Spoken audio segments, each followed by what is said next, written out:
मेरे YouTube page astro नेश पर आपका स्वागत है। नमस्कार, मैं हूं नरेश कुमार और सबसे पहले उन तमाम दर्शकों का शुक्रिया जिन्होंने पेज को सब्सक्राइब किया है और जो कमेंट बॉक्स में लगातार अपनी राय भी दे रहे हैं। यदि आप पेज पर पहली बार आए हैं तो इसे सब्सक्राइब जरूर करिए और यदि कंटेंट आपको अच्छा लगता है तो इसे लाइक करिए और शेयर जरूर करिए। आज बात करेंगे गुरु के गोचर की। 2023 में गुरु का गोचर जो है वो मेष राशि में होगा। फिलहाल गुरु जो है वो मीन राशि में गोचर कर रहे हैं, लेकिन 22 अप्रैल को गुरु जो है वो राशि परिवर्तन कर जाएंगे और मेष राशि से गोचर करना शुरू करेंगे। लेकिन ये जो गोचर होगा वो अस्त में होगा, क्योंकि गुरु जो है वो अस्त हो जाएंगे 30 मार्च के आसपास और 30 अप्रैल को दोबारा उदय होंगे।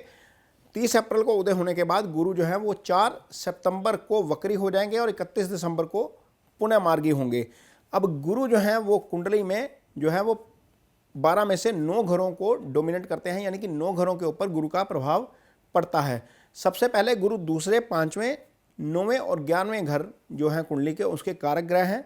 दूसरा घर धन स्थान होता है, 5वें घर से हम संतान देखते हैं, 9वां भाग्य स्थान होता है और 11वां भाव आपकी आय का भाव होता है। गुरु इन चारों भावों के कारक होते हैं। कुंडली में 2 राशियां मीन और धनु राशि जो हैं वो गुरु की होती हैं और गुरु की 3 दृष्टियां होती हैं। इस तरीके से 12 में से 9 जो भाव हैं वो गुरु के प्रभाव में रहते हैं। लिहाजा गुरु का ये गोचर बहुत मायने रखता है अपने आप में। लेकिन क्या ये गुरु का गोचर सबके लिए शुभ होगा या कुछ अशुभ फल भी करेगा, इसकी विवेचना करेंगे। लेकिन सबसे पहले ये बताएंगे कि गुरु का गोचर कुंडली में दूसरे, 5वें, 7वें, 9वें और 11वें भाव में शुभ होता है। अब बात करेंगे मिथुन राशि की। मिथुन राशि के जातकों के लिए गुरु का ये गोचर शुभ होने जा रहा है, क्योंकि मिथुन राशि के लिए गुरु का ये गोचर 11वें भाव से होगा और 11वां भाव आय का भाव है। 11वें भाव के गुरु कारक भी हैं, तो निश्चित तौर पर आपको बहुत अच्छे फल मिलेंगे। आपको पैसे की कमाई के लिहाज से, आपकी इच्छाओं की पूर्ति के लिहाज से ये गोचर काफ़ी अच्छे फल दे के जाएगा। अब समझते हैं कि कैसे ये फल आएंगे। मिथुन राशि के जातकों के लिए गुरु की दोनों राशियाँ, क्योंकि गुरु की दोनों राशियों के अच्छे फल मिलेंगे। मिथुन राशि के जातकों के लिए गुरु की दोनों राशियां जो हैं वो केंद्र में पड़ती हैं। अब गुरु की एक राशि आपकी कुंडली में सप्तम भाव में है, जो है धनु राशि, और धनु राशि जो है वो गुरु की राशि है और धनु राशि जहाँ पर पड़ी है वो आपके पार्टनर का भाव है, यानी कि सप्तम स्थान। यदि आप सिंगल हैं तो शादी होने का योग हो सकता है। यदि आप पार्टनर वाले हैं या आपकी शादी हो चुकी है और पार्टनर को कोई दिक्कत आ रही है, कोई फिजिकली दिक्कत है या पार्टनर के साथ कोई अंडरस्टैंडिंग को लेकर दिक्कत है, तो यहाँ पर यह दिक्कत दूर हो सकती है। क्योंकि गुरु जो है वो जब 11वें भाव में गोचर करेंगे तो वो सीधा सप्तम को देखेंगे, तो सप्तम के सिग्निफिकेंस एक्टिवेट हो जाएंगे। इसका मतलब ये है कि यदि आप ये सोच रहे हैं कि कोई काम करना है, किसी पार्टनर के साथ काम करना है, तो निश्चित तौर पर आपको इसका फ़ायदा हो सकता है, क्योंकि गुरु की एक राशि सप्तम स्थान में है। पार्टनर आपको अच्छा मिल जाएगा, लाइफ पार्टनर भी अच्छा मिल सकता है, बिजनेस पार्टनर भी अच्छा मिल सकता है। तो सबसे पहला फ़ायदा मिथुन राशि की ये हो सकता है इस गोचर का, जो 22 अप्रैल के बाद शुरू होगा। गुरु की अगली राशि अब पड़ी है 10वें स्थान में। यह कर्म स्थान होता है, यहीं से पिता का भी विचार किया जाता है। यदि आपके पिता की हेल्थ को लेकर कोई इशू चल रहा है तो वहाँ पर हो सकता है कि उनको राहत मिल जाए, क्योंकि गुरु का शुभ फल अब प्राप्त होना शुरू हो जाएगा जब गुरु 11वें भाव में गोचर करेंगे। ये कर्म का भाव है। यदि आप जॉब करते हैं, आपका कोई बिजनेस है, आप कोई फ्रीलांस काम करते हैं, किसी ऐसे प्रोफेशन में है जहाँ पर सर्विस दी जाती है, तो आपको निश्चित तौर पर फ़ायदा होगा, क्योंकि गुरु शुभ गोचर में है और आपको इसके अच्छे फल मिलेंगे।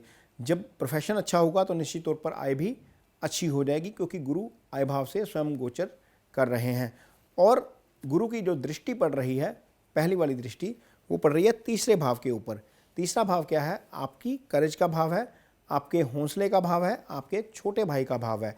यानी कि यदि आपकी अपने भाई के साथ कोई मिसअंडरस्टैंडिंग चल रही है तो वहाँ पर चीज़ें ठीक हो सकती हैं। यदि भाई की हेल्थ को लेकर कोई इशू है तो वहाँ पर समस्या का समाधान हो सकता है। यदि आपकी कुंडली में जो है आपको कोई कन्फ्यूज़न होती है डिसीजन लेने में, तो वहाँ पर भी गुरु की दृष्टि अब काम करेगी। आप बड़ी कन्विक्शन के साथ फैसले लेंगे। गुरु की जो है वो 7वीं दृष्टि जाएगी, वो आपके पंचम भाव के ऊपर जाएगी। यदि आप शादीशुदा हैं, आप संतान का इंतज़ार कर रहे हैं, संतान नहीं हो रही है, तो गुरु की ये दृष्टि पंचम भाव को एक्टिवेट करेगी। वहाँ से मिथुन राशि के जातकों के लिए, चाहे वो मेल है चाहे वो फीमेल है, संतान का योग बनेगा और उनकी जो है वो संतान सुख की उम्मीद पूरी हो सकती है। एक दूसरी चीज़, यदि आप स्टूडेंट हैं तो वहाँ पर गुरु की जो 7वीं दृष्टि पंचम भाव के ऊपर पड़ेगी और ये भाव एक्टिवेट है, तो स्टूडेंट्स के लिए ये चीज़ जो है वो, ये गोचर जो है वो काफ़ी शुभ होने जा रहा है। यदि आप सिंगल हैं और रिश्ता नहीं हो रहा, यदि आप सिंगल हैं, आपको पार्टनर नहीं मिल रहा, तो वहाँ पर भी पंचम भाव से ही ये जो स्थिति देखी जाती है। तो गुरु की ये दृष्टि यहाँ पर भी काम करेगी और आपका रिश्ता हो सकता है। यदि आपका स्टेट ऑफ माइंड जो है वो नेगेटिव रहता है, आप नेगेटिव थॉट्स के साथ चलते हैं लाइफ में या काम नेगेटिव करते हैं, तो भी गुरु की ये दृष्टि आपका स्टेट ऑफ माइंड पॉजिटिव करने में सहायक होगी, क्योंकि 5वां भाव स्टेट ऑफ माइंड भी है और गुरु की दृष्टि हमेशा शुभ फल देती है।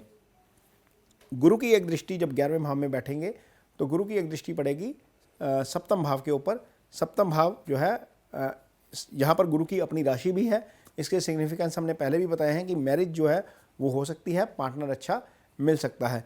तो ये मिथुन राशि के जातकों के लिए गुरु का ये गोचर काफ़ी शुभ साबित होने जा रहा है, क्योंकि गुरु की दोनों राशियों के भी अच्छे फल मिलेंगे, गुरु की दृष्टियों के भी अच्छे फल मिलेंगे। यदि आपकी दशा भी गुरु की चल रही है या महादशा अंतरदशा गुरु की चल रही है, तो निश्चित तौर पर गुरु अपने फलों में वृद्धि कर देंगे। गुरु संतान के कारक हैं, ज्ञान के कारक हैं। निश्चित तौर पर आपको इस अवधि में, 1 साल की अवधि में खूब सारी अपॉर्चुनिटी मिलेंगी, प्रोफेशनल स्तर के ऊपर भी, आपको पर्सनल लेवल के ऊपर भी, रिलेशनशिप के ऊपर भी, और सेहत के लिहाज से भी ये साल काफ़ी अच्छा रहेगा। 22 अप्रैल से लेकर अगले साल मई तक का, क्योंकि गुरु जो है वो आपकी कुंडली में शुभ गोचर में है। ये एपिसोड आपको कैसा लगा, मुझे अपनी राय ज़रूर दीजिए कमेंट बॉक्स में। यदि आपको अच्छा लगता है तो इसको शेयर ज़रूर करिए। इसके साथ ही मुझे दीजिए इजाज़त। नमस्कार।